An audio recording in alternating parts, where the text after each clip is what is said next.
Bonjour et bienvenue, je suis Anthony Perrault, le pasteur de l'église évangélique Les Marronniers. Et c'est une joie pour moi de vous accueillir ce dimanche dans notre église, dans notre lieu, dans ce lieu où nous nous rassemblons habituellement. Et c'est une joie, un plaisir d'être avec vous ce dimanche matin pour vous apporter la prédication. Alors j'espère que vous allez bien en ce temps de quasi-confinement où nous sommes invités chacun et chacune à rester chez nous, dans nos maisons. J'espère que vous êtes en bonne santé, que vous allez bien. Et je prie le Seigneur qu'il vous bénisse dans ces temps difficiles, dans ces temps où nous sommes chacun à la maison, que le Seigneur vous rejoigne dans ces instants. Ce matin, nous avons notre dernière prédication sur cette série que nous suivons depuis maintenant quelques semaines sur le fruit de l'esprit. Alors, comme vous le savez, c'est cette dernière prédication sur la maîtrise de soi. Je vous lis Galates 5, 22. Mais le fruit de l'esprit est amour, joie, paix, patience, bonté, bienveillance, fidélité, douceur, maîtrise de soi. C'est la maîtrise de soi que je vous propose d'aborder ensemble ce matin pour cette dernière prédication. Alors je ne sais pas vous, mais moi qui étais confiné à domicile pendant 15 jours parce que j'avais contracté ce fameux virus, mais j'ai dû apprendre un petit peu plus de ce qu'était la maîtrise de soi, d'apprendre à rester à la maison, d'apprendre à obéir aux indications du gouvernement, à bien rester chez soi pour protéger les autres. Et je pense que j'ai été un petit peu plus loin quant à la maîtrise de soi. Certains diront que c'est le sang français qui coule dans mes veines qui fait que je voulais absolument sortir, je voulais enfreindre les recommandations qui m'étaient données, mais je reconnais qu'il n'est pas toujours évident d'obéir et de réussir à se maîtriser. Alors, qu'est-ce que la maîtrise de soi ? Tout d'abord, je vous propose de regarder ça ensemble. Qu'est-ce que la maîtrise de soi ? Tout d'abord, il faut dire que cette notion est très peu attestée dans le Nouveau Testament. On retrouve seulement 3 fois le terme qui est utilisé en Galates 5, 22 pour la maîtrise de soi. Seulement 3 fois dans le Nouveau Testament.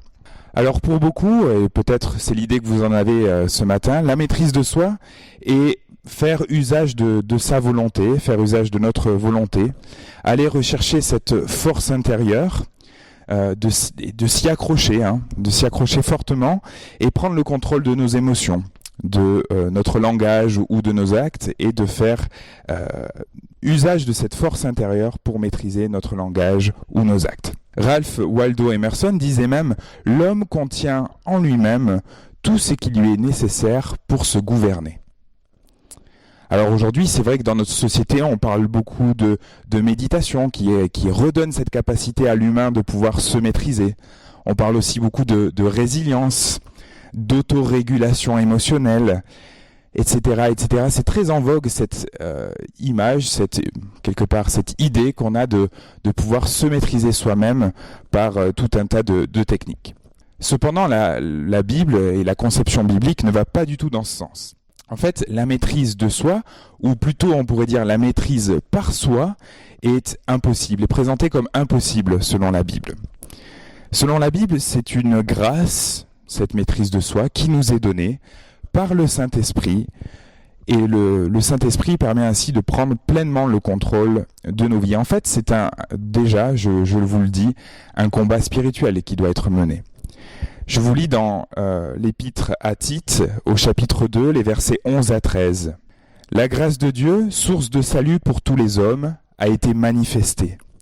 Elle nous enseigne à renoncer à l'impiété, aux désirs de ce monde, et à vivre dans le siècle présent d'une manière sensée, pondérée, juste et pieuse, en attendant la bienheureuse espérance et la manifestation de la gloire de notre grand Dieu et Sauveur, Jésus-Christ. » Alors ensuite, on pourrait se demander, en deuxième partie, avons-nous vraiment besoin de grandir dans la maîtrise de nous-mêmes ?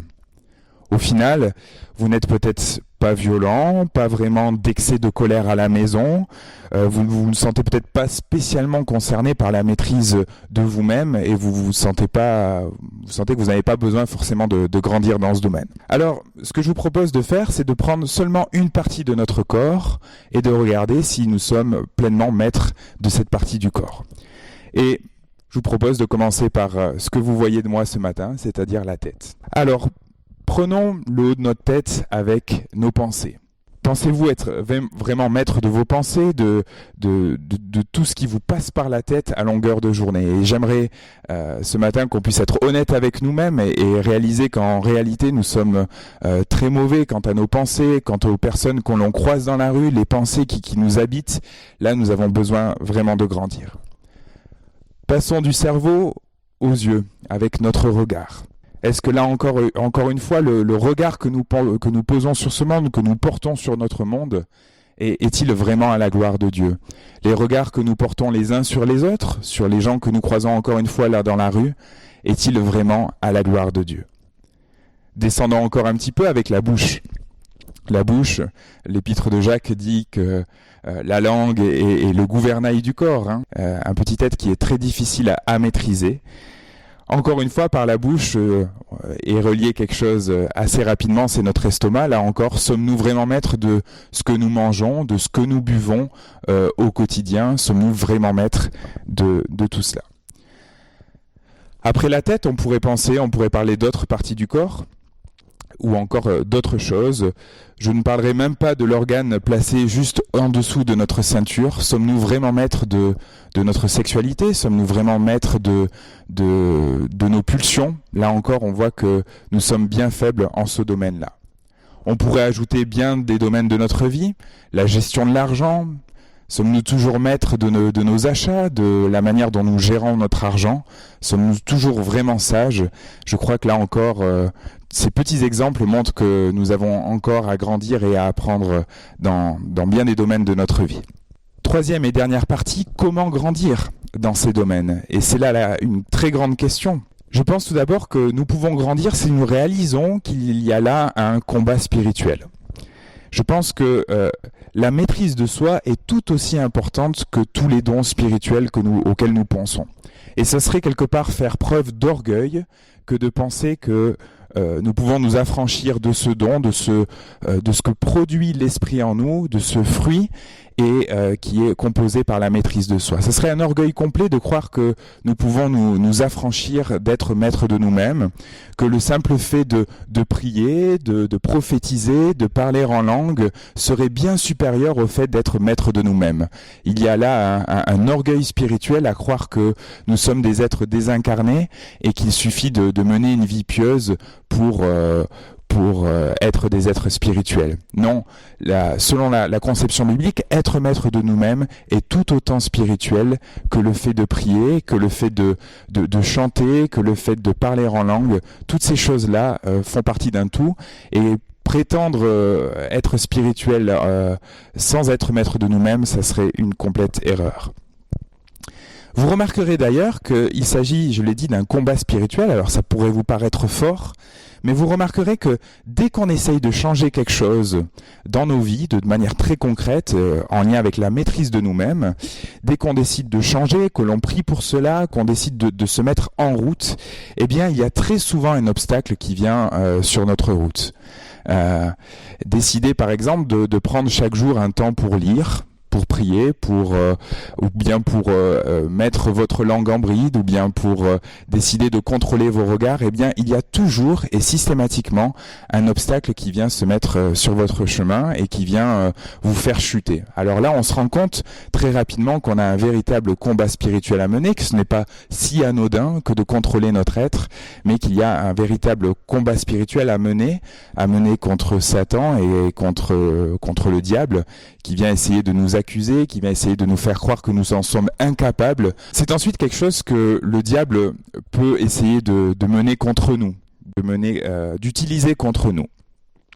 En Proverbe 25-28, je lis « Une ville forcée, une ville sans muraille, tel est l'homme qui n'est pas maître de lui-même. » Nous sommes comparés à une ville forcée, à une ville sans muraille. À l'époque, c'était une image très évocatrice, pour dire que si un homme n'est pas maître de lui-même, eh bien il est telle une ville forcée sans muraille. Une ville dans laquelle on peut entrer, pénétrer si facilement à l'époque du livre des Proverbes. Je crois que là, il y a, encore une fois, ça insiste sur le caractère qu'il s'agit d'un véritable enjeu spirituel. Nos familles, chers amis, nos contemporains ne regardent pas si nous prions de nombreuses heures, ne regardent pas si nous parlons en langue, si nous prophétisons, mais bien si nous sommes maîtres de nous-mêmes, si nous avons cette capacité peut-être différente de celle du monde, où Jésus vient habiter pleinement dans nos vies et où nous arrivons à prendre le contrôle de nos vies. On l'a dit, ça peut être dans nos pensées, ça peut être dans nos regards, dans notre alimentation, dans la manière dont nous parlons, mais ça peut être aussi dans notre gestion de l'argent, dans notre sexualité, de prendre des choix, de faire des choix qui sont différents de ceux de notre monde. Là où notre monde se bat contre la pornographie, etc., eh bien, en Christ, et nous avons cette capacité de renoncer à toutes ces choses-là. Et j'ai été frappé, je dois dire, dans cette série sur la première épître de Pierre, de voir combien nous sommes appelés à vivre en sainteté. Alors vous avez peut-être suivi dans le pack Be Next cette série autour de la première épître de Pierre, et j'ai été frappé combien vraiment nous sommes invités à mener une vie très concrètement orientée en sainteté, vivre en sainteté. Alors on dit qu'il faut environ 60 jours pour changer nos habitudes. Et je me dis que pendant ce temps de confinement où nous sommes invités à rester chez nous, plutôt que de vivre ce temps-là peut-être de manière passive, et nous le sommes de manière forcée, mais plutôt que de le vivre forcément derrière des écrans, forcément derrière nos tablettes, nos smartphones, nos ordinateurs, où nous ingurgitons un nombre d'informations à longueur de journée de manière très passive, eh bien je me dis qu'on pourrait utiliser ce temps, peut-être ce temps pour changer l'une de nos habitudes, de nos traits, où l'on voit bien que l'on n'est pas maître de nos vies. Alors j'aimerais vous inviter à ce défi-là, un changement pendant le confinement. Un changement parce que nous croyons que le Seigneur nous équipe. Nous avons évidemment besoin de la grâce de Dieu, de son esprit pour y parvenir. N'essayons pas d'y arriver par nos propres forces, par nous-mêmes, parce que la Bible est très pessimiste quant à nos capacités à changer par nous-mêmes, mais demandons au Seigneur sa grâce, son esprit pour y parvenir. Nous ne devons pas prendre à la légère ce changement-là, au contraire, parce que Jésus est mort pour nos péchés, pour toutes ces choses-là qui nous tiennent accrochés à ce monde, qui nous empêchent d'aller de l'avant. Et Jésus n'a pas pris à la légère toutes ces fautes-là. Et il s'agit là encore, je le redis, d'un véritable combat spirituel. Et je lis en Éphésiens 2, les versets 1 à 12. « Pour vous, vous étiez morts par vos fautes et par vos péchés, dans lesquels vous marchiez autrefois selon le cours de ce monde, selon le prince de la puissance de l'air, cet esprit qui agit maintenant dans les fils de la rébellion. Nous tous aussi, nous étions de leur nombre, et nous nous conduisions autrefois selon nos convoitises charnelles. Nous exécutions les volontés de notre chair et de nos pensées, et nous étions par nature des enfants de colère comme les autres. Mais Dieu est riche en miséricorde, et à cause du grand amour dont il nous a aimés, nous qui étions morts par nos fautes, il nous a rendus à la vie avec le Christ. C'est par grâce que vous êtes sauvés. » Bien oui, chers amis, nous devons comprendre que si nous avons cette capacité à grandir dans la maîtrise de nous-mêmes, c'est une grâce qui nous est donnée, un cadeau qui nous est fait, qui nous a été fait par le Christ, par sa mort à la croix. Et nous pouvons ainsi nous mettre en mouvement en lui demandant de nous faire grâce et de nous équiper par son esprit pour aller de l'avant et pour grandir en lui. Et autre bonne nouvelle, dans cette étape de croissance, dans cette étape où nous menons ce combat spirituel, la dernière bonne nouvelle que j'ai à vous annoncer, c'est que nous ne sommes pas seuls. Pas seuls parce que nous sommes tous en lien dans l'Église, et nous sommes entourés de frères et sœurs, et c'est une armée tout entière qui mène le combat avec nous, à nos côtés. Parce que oui, si je lutte dans mes pensées, si je lutte dans mon regard, si je lutte avec ce que je dis, si je lutte dans la sexualité que je mène, si je lutte dans ma gestion de l'argent, eh bien j'ai des frères et des sœurs à mes côtés, qui eux aussi probablement combattent avec ces mêmes choses, certains ont peut-être déjà remporté certaines victoires, Mais je crois que nous sommes beaucoup à lutter avec ces choses-là et que de ce fait, nous pouvons partager avec nos frères, nos sœurs, ce qui nous tient liés, ce qui nous tient accrochés à ce monde, pour ensemble se porter dans la prière, ensemble se confier les uns aux autres et se porter mutuellement devant le Seigneur.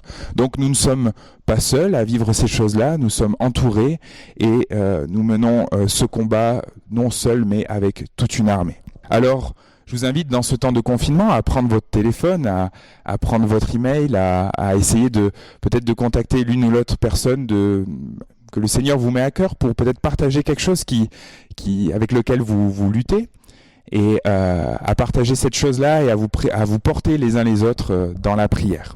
Et j'aimerais finir ce message en vous invitant à vous confier dans le Seigneur, à remettre ces temps-là très particuliers, mais à aussi, plutôt que de subir ce temps-là, à investir ce temps positivement pour entamer le changement. Alors je prie que le Seigneur nous vienne en aide, que par son esprit qui produit en nous son fruit, il nous aide à grandir et à être toujours plus maîtres de nous-mêmes. Amen.